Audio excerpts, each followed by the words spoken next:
Welcome to the Peace of Me podcast. This is your space for all things peace, positivity, and finding balance to live your best life. Life gets busy, and at times it's messy. I'm here to help you clean things up and put peace back in its place. I'll share tips, ideas, interviews, mindset shifts, and fresh perspectives to help you along the way. Hi friends, it's Lexi Lee. If you're new here, welcome. If you're not new, then welcome back to the podcast. I'm so glad you'll be joining me for today's episode, and I'm so excited for you to hear the very true and very personal story from today's guest. She's living a life that a lot of women may fantasize about. A life that you may daydream and wonder, what if? And could I do that too? But her story is quite interesting. I will say she's definitely living the good life now, but it wasn't always that way. And her path to getting there, it's all because she was willing to take risks, and a lot of them. Now, her story is filled with scandal, surprise, success, and a whole lot of strength. Take a listen.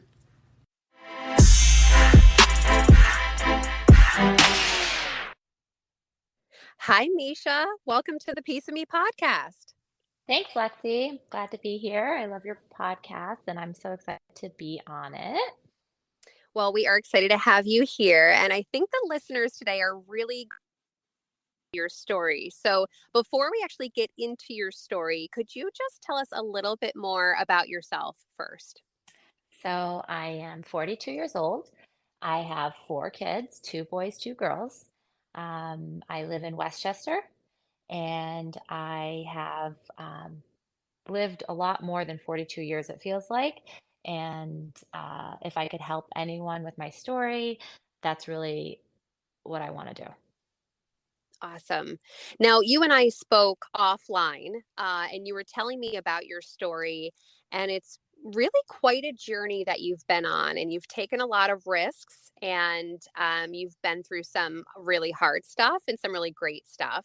So I'll let you kind of start where you're comfortable, but if you could maybe take us kind of to the beginning so that everybody kind of understands all the things that you've actually been through. All right. So basically was raised by parents who were immigrants, and they were very strict on me growing up in America. So I felt a lot of pressure to get married young.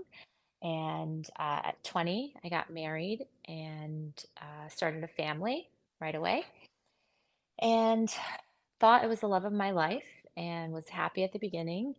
Had a little boy who was just amazing, and quickly had another boy who, after a few months, I realized was amazing, but had a lot of issues. So the journey of being a young mom with a child with special needs started. And at 4 months old, my son was diagnosed with cerebral palsy. And it was really, really difficult to be that young and to take on all the responsibility that that entails. Originally, they told us he would never see, never walk, never talk. And that was just so much for me to digest with a 1 year old. And fast forward, a lot of that stuff ended up not happening because we interjected with a lot of therapy and surgeries, but it was just a lot to handle. And it was a lot to handle for my husband at the time, too. He just didn't know how to process it. And I was spending a lot of time with my son who had cerebral palsy and trying to get therapy for him. And my husband felt very neglected. So we went through that for a few years. And my son just ended up thriving. And we ended up getting him to walk and talk. And it was an amazing thing to watch. And I really felt like I was in a happy place, just seeing my son become something that we were told he would never become, even though he will always, have developmental delays. He really got to a point where I was happy and ready to have another child. And so at this point, I sat down with my husband and I said, I think I'm ready to have another baby. I really want a little girl, and, let's try. Now, So, if you don't mind me asking, at yes, this go ahead. point, how old are you and how far into your marriage are you when you guys have this conversation for a third child? So at this point, I would say I was 25. I had just finished my 4-year degree at my college, and I was looking to go on to get my graduate degree, which I ended up doing and getting my MBA. But this was the summer in between, and I was trying to decide which direction we should go. And I had enrolled to get my MBA. So, we had the talk, and he said, okay, if that's what you want to do, let's do it. So we tried, and we had a miscarriage, and then we tried again. And by this time, I was going to school, and I had my two kids and was pregnant with my little girl. And around 3 months that I had already, known that I was pregnant, I stumbled upon, and the details are, too long to go into, but I stumbled upon that my husband was having an affair with someone at his office. So, pregnant with, with my daughter, two little kids, and I find this information out. It was devastating. I thought we were in a happy marriage. He committed to having another child with me, and we were stuck now in this place. I didn't know what to do. So ended up having the baby girl, but around 8 months pregnant with her, my oldest son, who was the healthy one, got diagnosed with type 1 diabetes. So I was in the hospital for 4 nights, sleeping on the floor, 7 months pregnant, with now my other son diagnosed with a chronic disease. So it was a very trying time for me in my life. I was at this point close to 27 years old, still so young. I had two boys now with chronic illnesses, and I was 7 months pregnant with my daughter, all while knowing my husband, had an affair and hoping it was over, but not sure if it was over. So it was really, really difficult time. I felt like it was never going to be anything I could ever be happy moving forward. I was on suicide watch. My parents were extremely concerned. I didn't think there was any reason to be alive. It was a really, really hard time for me. And a month later, I was walking across the stage getting my MBA, 8 months pregnant with my daughter, and holding each hand of each of my boys, walking across the stage. And I got a standing ovation from about 25,000 people. And I felt walking down the stage that I wanted to kill myself. I didn't feel happy. I didn't feel like there was any reason to live. So it was really, really tough at that time in my life. Now at this point, did your husband know that you knew? Yeah, so he knew I knew. We decided to stay together for the pregnancy, for the small kids. And then I had my daughter, back and forth, suspecting that that relationship was still happening. And fast forward, we ended up staying together, but we were unhappy. And I, at one point, asked him after our daughter was born, she was probably 6 months old. And I said, you beg me to stay with you, and then we're unhappy, and you don't really make the effort. Why is that? And he said, well, I have to confess to you that before this, there was another one. And Mm. I said, okay, well, that's, in the past, and we've made to this point, and we have our three kids, and I want to leave everything in the past. So can we still move forward? I don't want to know any details. And he said, well, the one before this one produced a child. Oh my gosh. So in that moment, I realized that when I asked him to have another child, he was having an affair with a woman, but also had a child with another woman in that moment, that he was hiding from me. So my world just couldn't get any worse, and it did. So at this point, I had a decision to make. I had two small children with chronic illnesses, and I had a little baby infant. And I have a husband who is cheating on me, and I find that he still was. And he has a child with someone else who now is, I think that the child was around 4 at the time when I found out. So he was spending one night a week with that woman and the child, and telling me that he was teaching at a local school. Mm. So it ended up being it was one of those situations where it couldn't get worse, and it kept getting worse. So I was stuck in this traumatizing cycle of every turn I took, there was another blow that even one of these blows would be too much for some people to handle. And I was just consistently struck with these life altering events that were happening to me that I had no control over.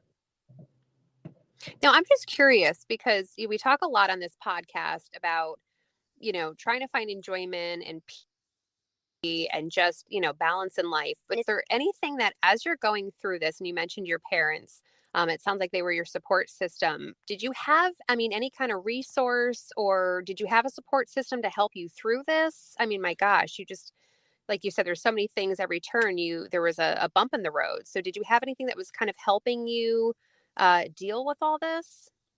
Uh, I had my mom. My mom was a young mom as well. So she was youthful, helping me out with the kids. That was amazing. I had my sister. I also had a friend who I went to grad school with. He was a foreign exchange student from France, and my family ended up taking him in.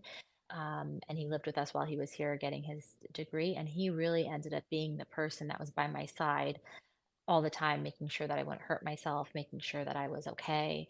And I'll forever remember the just sitting on the couch with him and crying, and he was just sitting in silence, listening to me cry.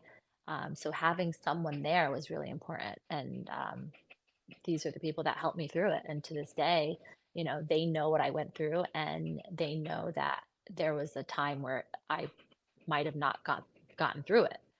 Mm-hmm. Um, and so that's really where like life ended up being right. Even before I was 30, I had to make a decision as if I was going to be that person that was always upset and in sorrow, or if I wanted to change and make things that were important in my life important, and the things that weren't important, who cares? Mm. And I think like people listening right now, especially we have a lot of moms that listen to the podcast, a lot of women that listen to the podcast. I think anyone listening right now would think, you know, you absolutely have every right to feel whatever it is that you're feeling because like you said, you are at the age of just 30, married with three children, finding out about this affair, just how deep this affair went and the circumstances of his actions. And then you have two children with chronic illnesses. I mean, I think a lot of people right now are probably just thinking, how did she get through this? I mean, to have that kind of epiphany of, which direction do I want this to go in? I mean, it's kind of amazing that you got to that point of like, where, which path do I want to take? Well, because at some point when you go through something or multiple things like this, you realize that there's things that you can't control. I can't control his behavior or who he is as a person. I can't control health. I can't control, you know, how life unfolds sometimes. So I ended up thinking to myself, do I want this to be my identity? Do I want to be the woman who was cheated on and scorned and has unhealthy kids? And that's a sad story. And that could be my story, and I would be justified in having that story. Or do I want to be the story that overcame those things and was fabulous and was, successful and had all those things lined up against her and was still able to not have that be her identity. And I really it was a conscious decision at one point to say I'm done with being sad for myself because I have one life, and I don't owe anyone else an explanation. I can't blame anyone else. It's my life, and if I want to be happy, then I have to make myself happy. So it was definitely a conscious decision at one point in my life to be a much more positive, who cares about what anyone else thinks, and also be really in tune and tuned into the things that are important in life, not anything else. Hmm. Yeah, I agree with that. And I think a lot of people listening, I think a lot of times we do want to be more carefree, not care what other people think. It's a hard place to get to for sure. And, as you're going through this and kind of, I mean, so much accountability. I mean, it's incredible what accountability you took on that this was your life and these things were happening to you, not because of you. And yet you were taking on this accountability. How long would you say it took you to kind of get to more of a positive place where you were like, okay, I have this one life to live. This is how I want to show up. This is how I want this life to look like. How long did that time period kind of take place over? After my daughter was born and I found out about the child, I think it took me about a year to really put things in order to in my mind and in my life. I mean, a lot of it's physical too, right? Just getting out of a toxic environment, getting out of a place where you see the person every day. So it took me about a year to get everything lined up in a place where I could say, I'm strong enough to do this. A lot of people in their 20s are having fun and they're doing things that are carefree and they're learning about themselves. I had children so young and I never regret it, but I just did it in a different way. So I looked at it as I'm going to be the best mom I can be. But in my 30s, I kind of wanted to take it back and have that fun life that I missed out on in a way that I was supporting my kids and I was there for my kids and my mom would help me, but I also wanted to explore things that I liked and things that I could say I learned about myself in my 30s. It was a little bit of a backwards timeline, but it worked for me. Mhm. No, it's an interesting thing. I think that as we get older, we certainly change. Who we were in our 20s is different than who we are in our 30s and so on. What were some of the things you learned about yourself in your 30s as you were kind of going through these experiences? Well, I learned through my 20s how strong I was, the things that I handled so young. Even, fast forward a few years ago, my first husband called me and he said, I just wanted to tell you, I'm sorry for everything I put you through so young in life. Like he said, I just had an interaction with a 20-year-old and I can't believe how young that person was. And to think that you went through what you went through so young. And I apologize. Like I was just an idiot. So I think I learned my strength in my 20s. So in my 30s, I felt like I could do anything. I had my MBA, I was working, I was doing well. I had, friends that I had so much fun with. I felt the strength of the what I had the foundation built for myself. Just felt great because in your 20s, you don't really, a lot of people don't know their strength. They don't know what they're capable of. I already passed all that. I knew that I could handle anything after what I handled. So I just gained a self-confidence that ironically through what I went through, I became a super confident person, which it could have gone the other way. So my mental state was I don't want this to break me down. I want to give myself credit for how strong I am for everything I went through. Yeah, absolutely. And I'm sure people listening to this are probably just kind of processing everything you've just shared because it is so much. And like you said, you were so young going through all this and to learn what you've learned and to come out of it on the other side of it in a stronger position. I mean, I think a lot of people right now are just kind of like, okay, wow, where is she now? What's going on? So, okay, so take us through from that point. So you're still married at this point, or did you decide to end the relationship? What decisions did you decide to make for yourself after this? So after that, yeah, I definitely decided to end the relationship, even though it was scary. I had like I said, an infant and two children with chronic illnesses. Who was going to love me? Who was going to, want to take on these responsibilities that I have to take on? And I was fortunate. I found someone who it was the person that was kind and quiet and the opposite of what I was used to in my relationship. And we became life partners for that time period. And like you said, people changed. In my 20s, what I needed was not what I needed in my 30s, and I needed someone who was very stable and just even keeled and kind. And I found that, and I was lucky. I got remarried pretty quickly and set up a nice life. It wasn't fire, it wasn't exciting as far as my relationship, but it was just what I needed to be stable and in a good place for myself. So, yeah, I met someone and we moved in together. The kids really liked him and we had a really fun time. We did a lot. We explored. We went on a lot of trips. We went out a lot to dinners, and it was just a kind of a relationship that I hadn't had before because my relationship was kids, kids, kids, issues, issues. So it was nice to just be in a place where I was having fun and being, a good mom and being a person that I just hadn't felt like I was before. Started, working out more, just feeling better about myself. It got into a really good headspace. Mhm. Mhm. And I don't wanna get into all the details of, I'm sure people listening are like, "Well, what about the ex-husband and, the other child and all that stuff?" And I think that's not the point of this conversation. I think it's really to hear more about your journey. So, you mentioned The before that you had 4 kids. Now, did you have a child with your second husband? Yep. So when I got married, I told him I didn't want any more kids, and he was okay with it. He didn't have any kids. And we had an oops baby, and she is amazing. And it always happens after you say you don't want one. You have like an amazing child. And so we did have a kid together, and she just brought it all together as far as that relationship. And we just, you know, accepted it and we loved her and everything was great for a few years and no issues, nothing. I mean, we never even got to a fight. It was a really zen marriage. I didn't feel like we ever had issues. It was just a point of relaxation for me after everything I went through.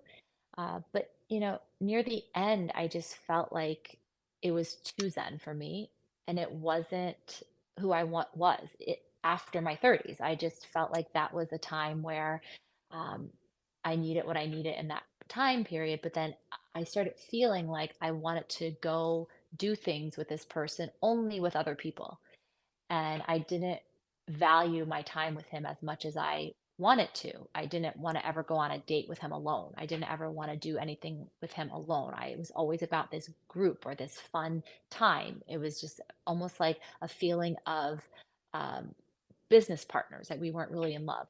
So I started thinking more about and COVID really was the time period of being together in a home for 1 year, really not leaving, not doing anything, where I thought to myself, do I want to be with this person when I'm 60, walking on the beach, 70, retired? Is this the person I want to be with? And I started really talking to myself and saying, this is not who I want to be with. And so, Mm. as my 30s came to an end, I started to realize that was something that I had to be real with and be real with myself. And so I started having those conversations with him, and it became real. It became a real feeling inside me that I just wasn't happy. Now, how long were you and your second husband together before you started realizing like this was not going the way you wanted it to? Well, and I don't like to say it wasn't going the way I wanted to. The path that it took was perfect for me. It just had an expiration. I was never unhappy until the point where I realized that I was thinking about my future. Then I became unhappy because I said, this doesn't have longevity for me emotionally. I think we were married for 2 years before we got pregnant, and I thought in that moment, I'm like, I don't feel emotionally connected to this person as much as I need in life, but I think a kid will help. So one of the reasons that I was, happy that I got pregnant was I think that emotionally this person will open up a little bit more. He's never had kids, he's never been married. I think this will help us. And it really didn't. He didn't emotionally open up as much as I needed. Conversations weren't as in depth as I needed. It just felt like a very shallow relationship, not shallow in a bad way, but just it felt like a partnership. We did things together, we did life together, but it just didn't feel like we were together when we were alone. So I would say near the end of it, I after we had our daughter and she was probably 2, I started feeling it more and more, and then I started wanting to do more with other people and exploring, more friends and going out more often with groups of people, and I just started seeing that that was an issue. Mhm.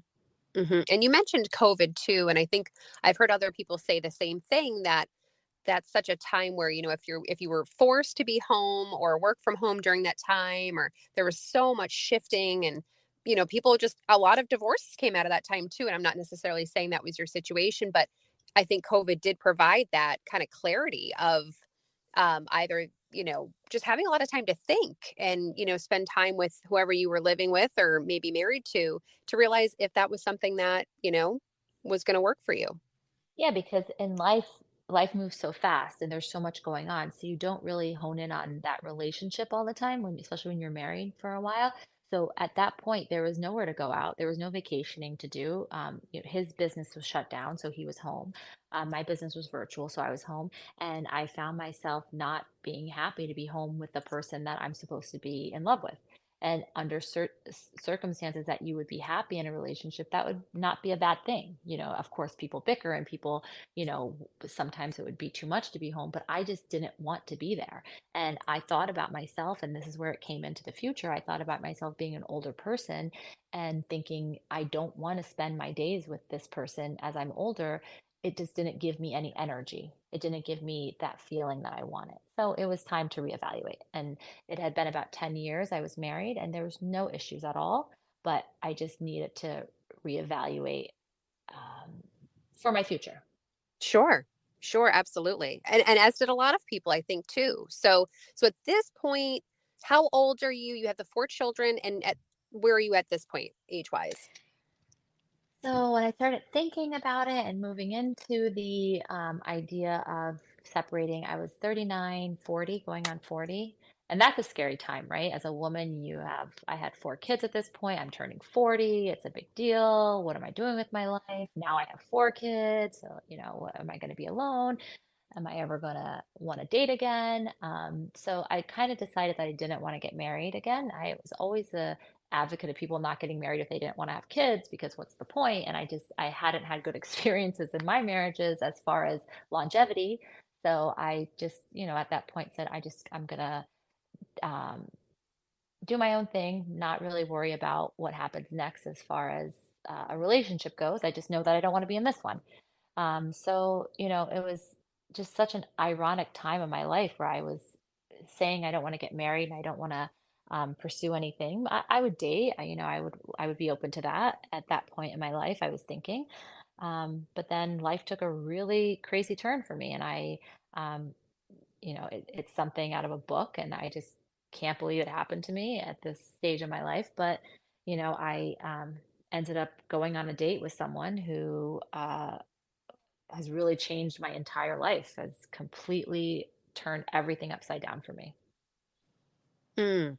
And I want to just kind of stop here for a second because as people are listening and processing your story and your journey, like you said, 39, cusp of 40 years old, because that is like, I think for women, especially to your point, turning 40 is a big deal for a woman. When you're out of your 30s and you're looking at the next kind of not half of life, but 40 is a big deal. It's not your 30s anymore. But here you are, you have four wonderful children, two, like you mentioned, with the chronic illnesses. You've been married twice, but you're not happy. And Mm.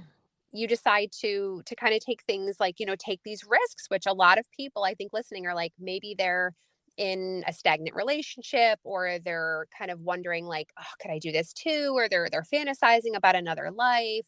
Um, so you said you were willing to date, putting yourself out there to maybe meet somebody. You meet this great guy, and what were some of the kind of the decisions you decided to make once you met him, and where did it take you?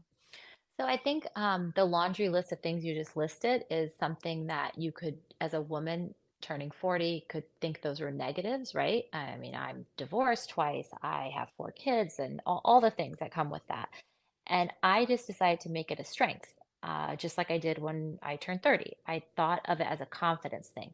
If somebody can meet me and say, this person's been through all of this and still has a smile and still is so happy and engaging and positive, like what could ever break this person?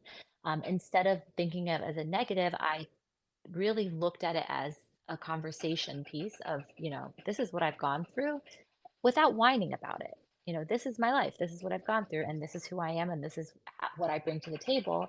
And it really ends up being a strength for me. So uh, it really is owning your history as a woman and being proud of all the struggle that you've gone through, not being upset or being negative about it, but saying I've tackled these issues and I'm still here. Um, Mm-hmm. so so on our first date, I actually, did list a lot of the things that I've gone through, happy, positively, not whining, like I said again, but I did say I never want to get married again. And he looked me in the eye and said, I'm going to change your mind. And I said, well, I don't want kids anymore. And, I don't think you want kids. And there's no reason to get married. And he said, you will be my wife. And that was our first date. Oh And my gosh. it's just an amazing journey after that. It just was a person that I met that had faith, and he had a feeling that he believed that he had asked for me, and um, he believed that he asked for everything that I come with.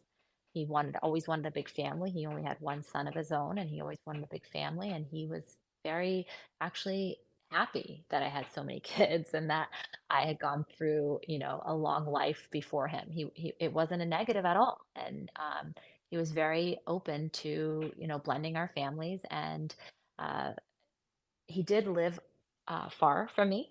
And so it didn't seem like it was going to work in my head. And I just, thought, how could this ever work? And then I reframed and I said, listen, everything that you've gone through, no one thought you would go through. And here you are. So this might be able to happen. And it did. And it was a crazy situation that I ended up um, changing everyone's life with it. And it's just been such an amazing experience the last 2 years. It's just unbelievable. Now, you said that he lived far away from you. So how far is far when you say that? About a 3 hour drive. And, I have kids in school, and how is this ever going to work? And, he has a business and he can't leave his business. So how would this ever work? Fortunately, he's very established, very successful. So that helps. But all the other things didn't seem to make sense. But, um, slowly, one thing at a time, we worked through. And at one point, I looked down the road and I said, there's no way that this could ever happen. This is so much variables, so many things that have to be put in place for it to work. And one by one, we worked through everything together. And it just ended up being like an amazing mesh of a family. And, we bought a house somewhere in the middle, and we have been building a life together for the past 2 years almost now.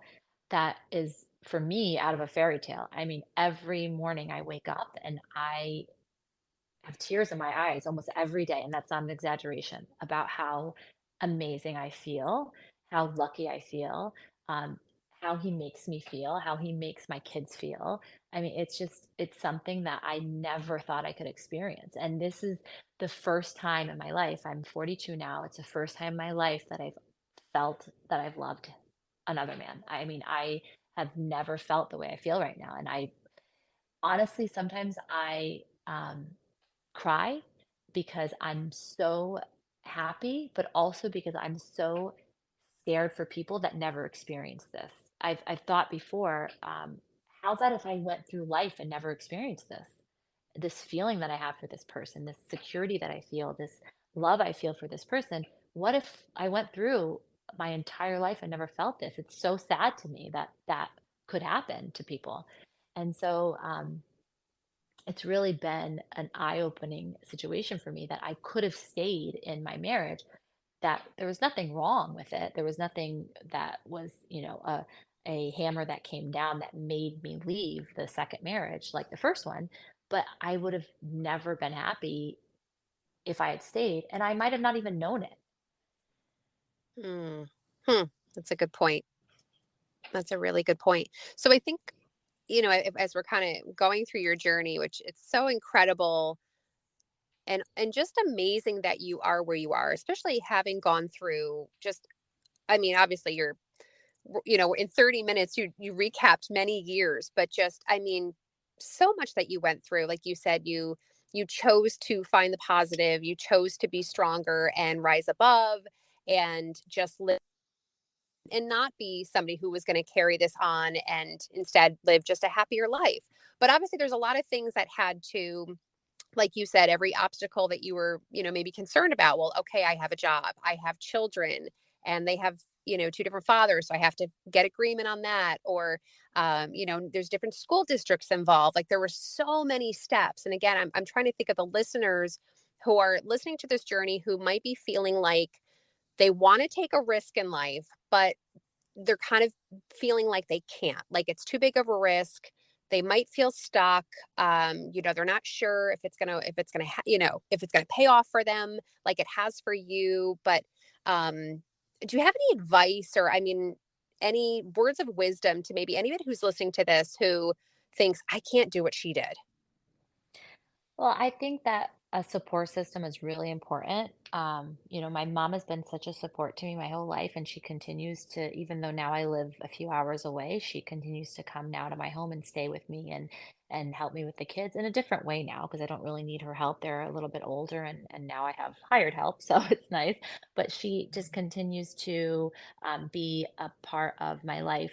That I know that she'll always be there for me. So I think a support system is really important, and also just not sweating small things. When once something happens to you, or you have a sick child, or you have a child who could, literally die at any moment if its blood sugar goes too low, you just don't think about the little things that could upset you because really it's not important. So I think lifting a lot of that burden of negativity off of yourself is important because then you can see the important things in life. And I really had to learn that so young that I have people tell me all the time after they hear my story, we would have never guessed that any of this happened to you. I just moved into a new neighborhood and I went out to dinner with a girl who lives down the street from me the other day. And I kind of told her a little bit about my story, not into as much detail as I went here, but she just sat back and she said, I think that you are the strongest woman I've ever met. And I would have never guessed it from a mile away, ever. And you just come across so happy and so carefree, and like nothing's ever happened to you in life. Like you just are, a walking smile. And I said, but I could be like that, or I could be the other way. And nothing changes if I'm upset, but if I'm happy, then at least I feel happy and I can be in a happier place in my own mind. So I think it's really about reframing your mind to say, um, I'm going to be happy. And sometimes you have to fake it until you make it with happiness. I really believe that. There was times in my life where I just had to pretend like I was happy for a little bit, because there's no way I could be happy with the things that were happening around me. But I would have rather faked being happy than being miserable, and it Hmm. kind of gets you out of that bad headspace. And I like that you say, like, you're basically choosing to be happy. You're looking. Exactly, exactly. So it's not so much faking it, but yes, that's a better way of saying it. It's you're making a conscious decision to be happy and kind of tricking your brain saying like there are reasons to be happy even though you don't feel it right now. There are reasons and you'll find them. And so you kind of, open your universe up to happiness. So Hmm. that's really what has gotten me through. And it's not even about, finding a man or finding a husband. It's about finding stability in your life for yourself and for the people around you. And that's really what I feel right now. I don't feel like I've been saved by a person. I feel like I've been saved by my journey and, everything I learned along the way. And I'm now in a partnership with someone who I feel, I was led to through all of my trials and tribulations. And I really feel like we were, meant to be together. And all the things that happened leading up to this moment, I, I am happy that everything happened the way it did. That I got to meet this person and live, the second part of my life with him. And you said too, obviously, you chose a lot of things, you took a lot of risks, and there were a lot because, like you said, he didn't live down the street. He lived, a couple hours away.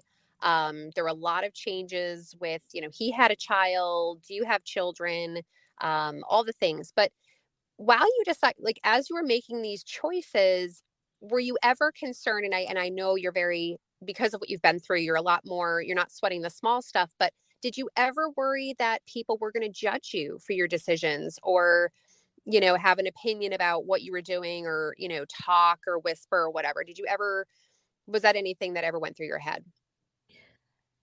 With my second marriage, it was because I don't think I was as genuine in my happiness because I was looking for, stability, and I was looking for someone to help me with what my emotional trauma I had gone through. I needed someone. So my second marriage, I was worried that people were going to say, "Oh, she's not marrying for the right reasons, or she has so many kids and he doesn't have kids. What's his issue?" With my third marriage, I was so grounded in my feelings for this person and felt the same way back, that those feelings were reciprocated from me, I didn't care at all what anyone thinks. I was engaged within 2 months of meeting this person, and we didn't ask or tell a single person. We didn't care. It was just right, and it was meant to be. And, even with him, I said, "Are you worried about your family, thinking this is too fast?" And he said, "I am a grown man, and I don't care what anyone thinks, and I know this is right." And it was just such a liberating feeling to just know that this person felt the way I feel about him. So nothing else mattered. I mean, as long as our kids were on board and we were going to provide for them and make them, happy and give them a safe place and, all those things that are important to us, anyone else didn't matter to us. And it really is at this, I think at this stage in life, women oftentimes come into that thinking, you know, who cares at this point? Because, all the things that we cared about at the end of the day, who are those people, and are they there for us now? The people that matter are the people that, come through life's journey with you and they don't judge you. And if you're not happy, it doesn't matter how many times you've been married. It doesn't matter what you've gone through. If you're not happy, you're not happy. And marriage shouldn't be a an institution. It should be something that is chosen every day when you wake up. And I really feel like that now. I feel like every morning when I wake up, I'm choosing to be with this person, married to this person, and it's the best feeling because I'm not feeling any way that it matters to me about what anyone else in the world thinks except for him and my kids. It's such a great feeling. Mm. And do you think, you look back, they say hindsight's 2020 sometimes, but if you were to look back 10 years ago and then think about where you are now, do you, would you ever have imagined you would be where you are now? Never, never. I mean, there's no way that I would think that I would be in the place that I am right now. So in love, so taken care of, so respected. I mean, everything that I've gone through in my life that has been negative, I've found the opposite in this person. And not in just this person, in our relationship. I will say that um, I've come to the feeling that he's perfect in my eyes, but it's not because he's perfect. It's because we're getting the best version of each other at our age. If you're married young, you're still learning about yourself. You're still trying to figure things out about yourself. So, of course, I wasn't a perfect wife at 21. I didn't know who I was. So he's getting the best version of me, and I'm getting the best version of him throughout the years because this is also his third marriage. And now we just have this marriage where we know all the things that went wrong in our previous marriages, and we're just showing up as the best version of ourselves. So things that I might have handled differently in the past are just handled so well now because of who I am and what I've gone through. And I think that that means that all those things that I went through, I wouldn't change because it made me who I am, and it's making me have the relationship now that I have. Mm. And it just sounds like you're living a life of no regrets. I mean, that's really Oh, what it sounds like. and absolutely no regrets. I really do not regret any of my marriages because I say that they're what made me who I am now. They're part of what made me who I am now, what I've learned through those marriages. And I don't believe that there should be a number associated with happiness. It's my third marriage, yes. And you do it until you get it right. That's my motto. And I really do feel like this is the one that I'm gonna, be walking down that beach one day when we're retired and be happy with whose hand I'm holding. And that's really what matters. And like you've said, you only have one life to live. Make the most of it and live it to its fullest. Yeah, that's it. And that I'm living the life and nobody else is. And I should be happy in my own skin when I wake up. And I really believe that I could have stayed in my last marriage forever and just gone through the motions because that's what you're supposed to do. And there was nothing awful about it, but there was something great about it. So I got lucky. I found someone, but even if I didn't, it's sad to live in a life where you're not inspired and you're not feeling those feelings. And I'm, a testament to the fact that if you feel those feelings, life is so much better. Mm-hmm. Absolutely. And like I said, I know I've already said this before as we've been recording, but I think so many listeners are just, they're just processing everything you've shared and just kind of thinking like, wow, she did it. She went through such hard times and difficult things, and she's like your accountability and your positive outlook given your circumstances. And you took the risks. You're willing to, to not accept anything but happiness. And I think that that's such the takeaway here. So I'll leave it with this question. Is there anything that you haven't shared today, or anything I haven't asked you that maybe you would like to leave the listeners with, or any final thoughts on this today? Uh, the final thought is just really don't sacrifice your happiness for negative thoughts. Everything is in this universe for a reason. And if something negative happens, learn from it and make yourself stronger for it. And really just live life in a way that you would want to tell a story. You would want to look back on your life and say, this was a good story. Because at the end of the day, that's all that we have is one life. And make it the life that you want. And those are great words. And Meesha, thank you so very much for sharing such a personal and very vulnerable, very open story. I think the listeners are going to take so much from this, and hopefully will inspire them to really live their best life too. So thank you so much for joining us today on the Piece of Me podcast. Thanks for having me. Good luck, everyone.